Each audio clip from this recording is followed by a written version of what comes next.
So you really do have to look at what's driving the underlying demand here, what's driving the tight rental market, and what's driving the relative expensive nature of Australian housing. And obviously demographic demand or population growth is a big factor behind that. You use this phrase, sort of not being able to hide from reality.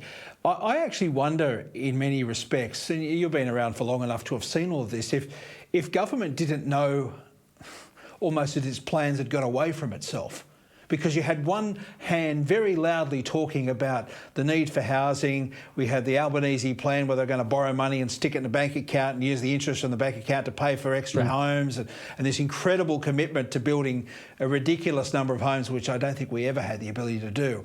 I almost got the feeling that that was like a thought bubble idea that sprung out as a result of them saying, oh my God, look what we've done.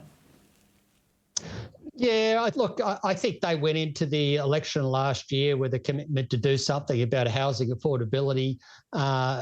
This was before this rapid rebound in immigration levels, but obviously there was an issue at the time. And so rightly, they identified supply as a factor and thought about what they could do. And obviously the Housing Australia Fund, I think it's called, and a focus on social and affordable housing, I think were worthy objectives. And of course, starting last year, they got together with the states, came up with commitments to build a certain amount over a certain number of years. I think initially 1 million over 5 years, now 1.2 million over 5 years.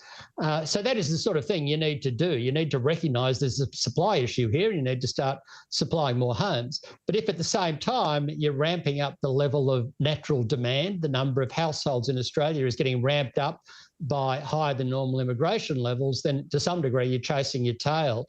That's even before you get into debates about whether we can actually meet those commitments in terms of supply. Like for example, in the last year, we've only completed 175,000 dwellings. The most we got to through the unit building boom was something like 220,000 dwellings, and that was in 1 year.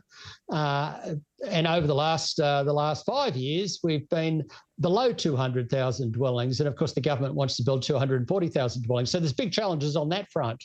But yeah, I think they're thinking about doing the right stuff. But if you don't control the underlying demand that's coming through at the same time, then you are just chasing your tail. You don't get to the bottom of the problem.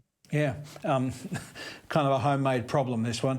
Let's have a look at this graph now. You'll know it. I don't know if you can see it at your end, but it's one of your graphs. We've got the blue line, which shows the population increase, and you can see that big surge, and you can see the red line, dwelling completions, and the grey area in between.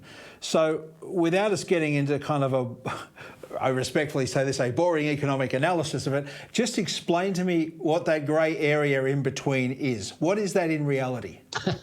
Well, the grey area in between is a shortfall.